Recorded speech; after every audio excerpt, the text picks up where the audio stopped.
Ayan, welcome to my vlog again. Ipasyal ko ulit kayo sa aming view, sa aming lugar.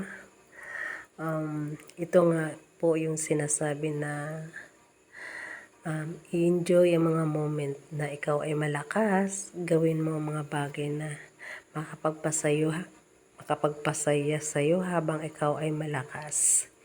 Hindi naman pwede kung kailan ka mahina saka mo namang gustong gawin ang mga bagay na gusto mong gawin. So hanggat malakas at kaya pang tumalon at humakbang, i-enjoy ang mga bagay na makapagbigay ng saya. So ayan nga guys, thank you for watching and God bless all. Kaya lagi tayo dapat magsaya. Hayahay ang buhay. Ang sarap mabuhay at ang buhay ay walang rewind.